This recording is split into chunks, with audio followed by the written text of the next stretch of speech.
Hey there, friends. If you're living with diabetes like I am, you've probably heard the same old advice, stay away from bread. But let me tell you something. I've been managing diabetes for 35 years, and I'm here to say you don't have to give up bread to keep your blood sugar in check. My name is Alex, and welcome to Diabetes Science Hub, your go-to channel for science-backed real-life tips on thriving with diabetes. Today I'm spilling the beans, or rather the crumbs on the best breads for diabetes. I've tested 20 popular types, checked their labels, and tracked my blood sugar to find out what works. So grab a seat and let's dive into the ultimate guide to choosing bread that won't send your glucose to the moon. My journey and why bread matters. Before we get into the nitty-gritty, let me share a bit about my story. I was diagnosed with diabetes when I was just a kid, and for 35 years, I've been navigating the ups and downs of blood sugar management. Bread has always been a staple in my life. I mean, who doesn't love a warm slice with a little butter?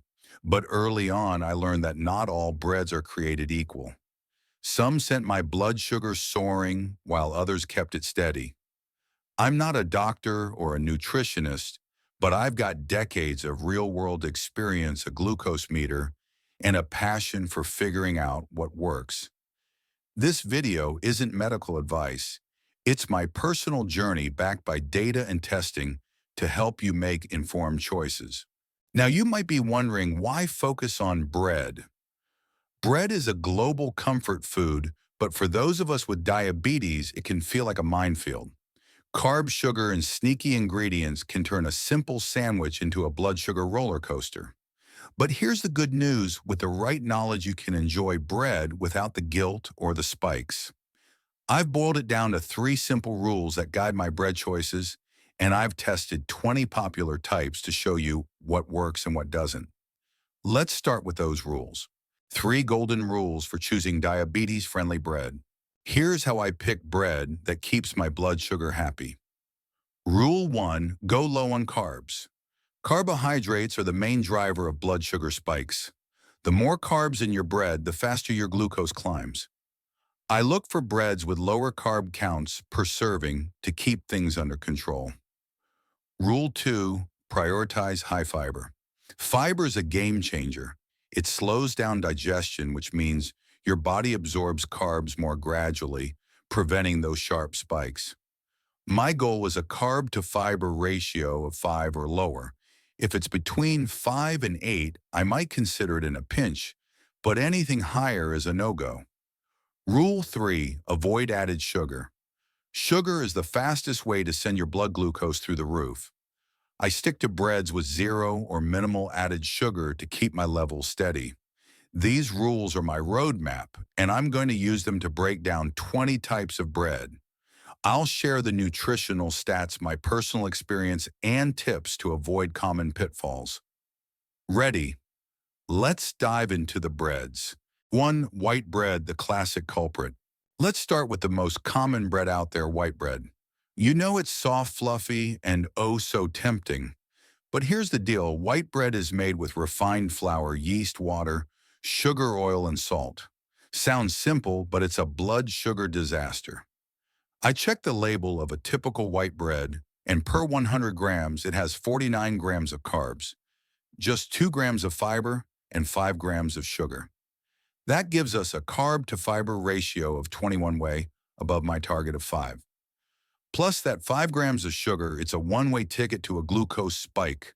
When I tested white bread with my glucose meter, my blood sugar shot up fast and stayed high for hours. It's just not worth it. My verdict: skip white bread altogether.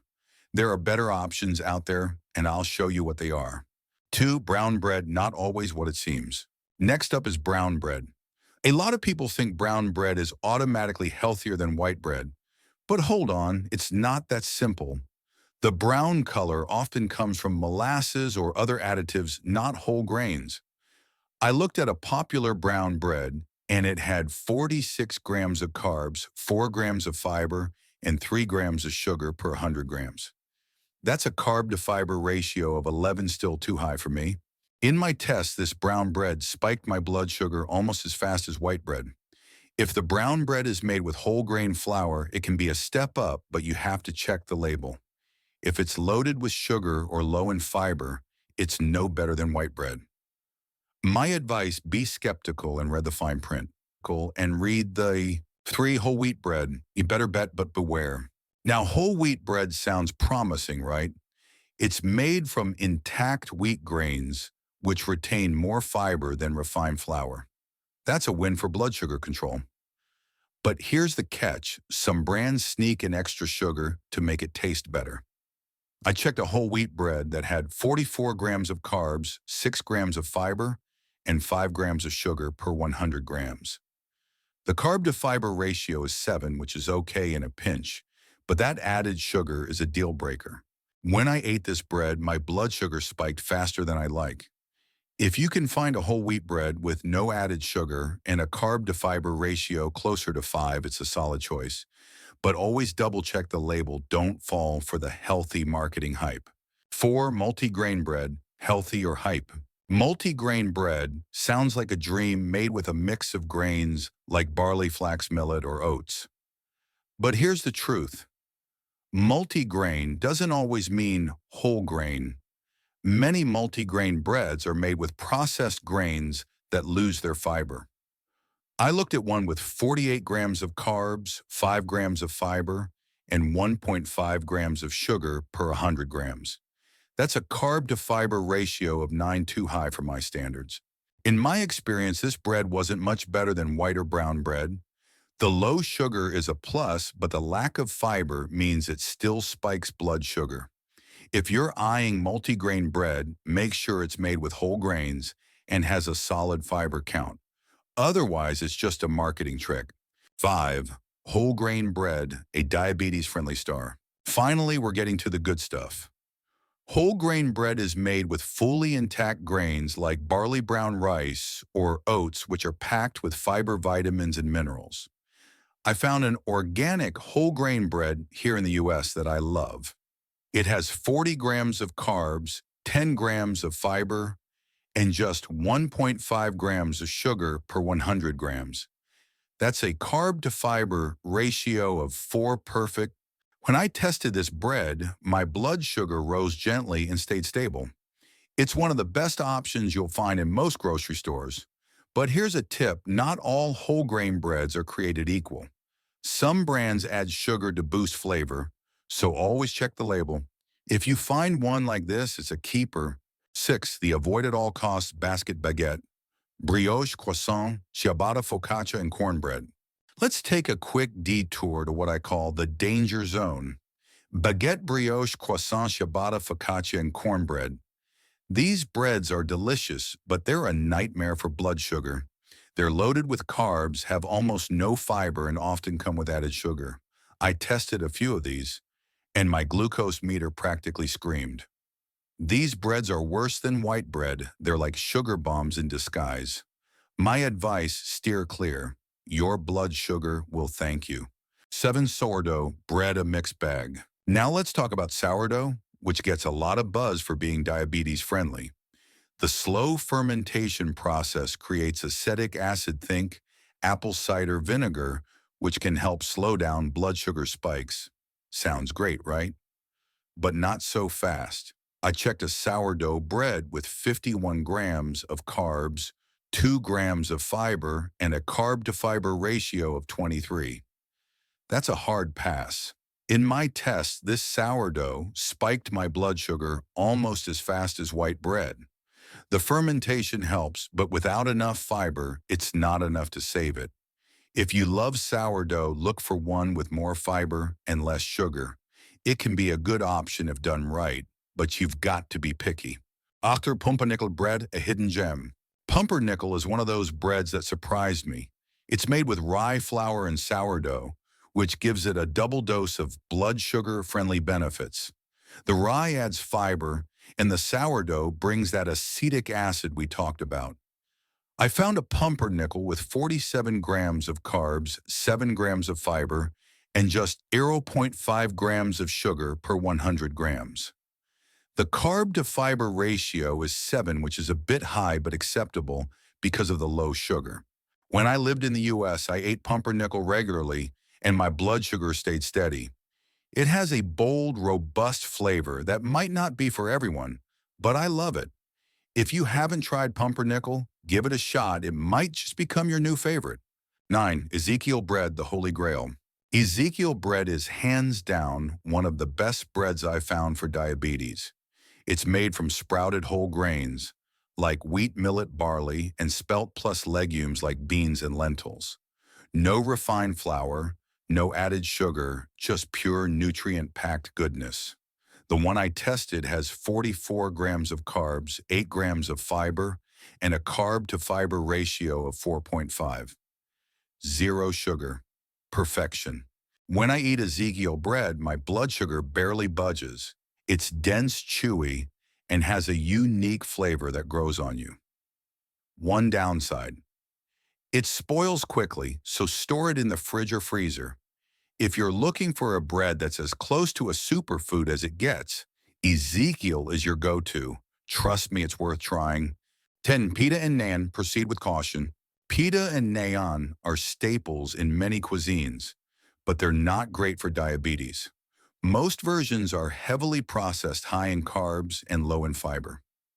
I tested a pita bread that spiked my blood sugar almost as fast as white bread. Naan, especially when paired with rich curries, is even worse.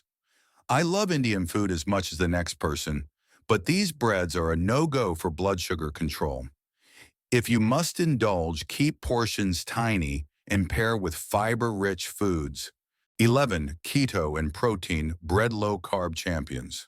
Keto bread, or protein bread, as it's sometimes called in Europe, is a game changer for diabetics.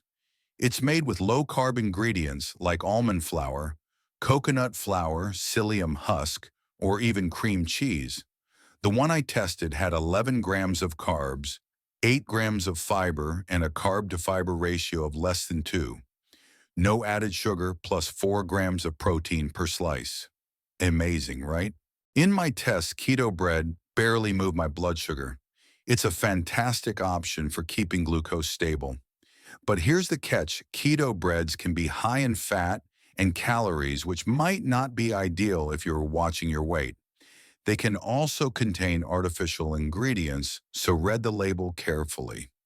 If you're okay with the fat content, keto bread is a winner.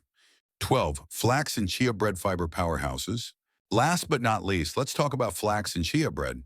These breads are made with flax seeds and chia seeds, both of which are fiber superstars. I found an organic flax and chia bread with 30 grams of carbs, 11 grams of fiber, and a carb-to-fiber ratio of less than 3. It has about 3 grams of sugar, which is a bit higher than I'd like, but the fiber makes up for it. When I tested this bread, my blood sugar stayed nice and steady. The catch.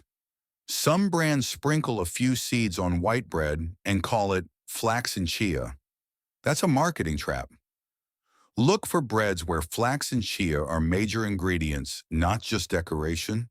When done right, this bread is a fantastic choice. Extra tips for bread success. So we've covered the breads, but let's wrap up with some pro tips to make your bread journey even smoother. Always check the label. I can't stress this enough. Terms like multi-grain or whole wheat can be misleading. Look at the carbs, fiber, and sugar per serving and calculate that carb-to-fiber ratio. Aim for 5 or lower 8 at the absolute max. Portion. Control is key. Even the best breads can spike your blood sugar if you overdo it. Stick to 1 or 2 slices and pair with protein or healthy fats like avocado or eggs to slow digestion. Storage matters. Good breads like Ezekiel or whole grain spoil fast. Keep them in the fridge or freezer to extend shelf life. If a bread lasts forever at room temperature, it's probably not the healthiest choice. Experiment and test. Everyone's body's different. Use a glucose meter to see how your body reacts to different breads. What works for me might not work for you, so find your perfect match. Mix in superfoods. Sometimes I skip bread altogether and go for diabetes-friendly superfoods like quinoa, lentils, or leafy greens. They're nutrient-packed and keep my blood sugar stable. By following these tips and choosing breads like Ezekiel, whole grain pumpernickel keto, or flax and chia, you can enjoy bread without the blood sugar drama. It's all about being informed and intentional. Well, friends, that's my ultimate guide to choosing the best bread for diabetes. After 35 years of trial and error, I've found that breads like Ezekiel, whole grain, and flax and chia are my go-tos for keeping my blood sugar steady. I hope this video helps you navigate the bread aisle with confidence and enjoy your favorite foods without worry. If you found this helpful, please hit that subscribe button and join the Diabetes Science Hub community. We're all about practical science-backed tips to help you thrive with diabetes. And don't forget to ring the bell so you never miss a video. Now, I'd love to hear from you. What's your favorite diabetes-friendly bread, and how do you enjoy it? Drop your story in the comments below. I can't wait to read them. This is Alex signing off from the US. Stay healthy, and I'll see you in the next video.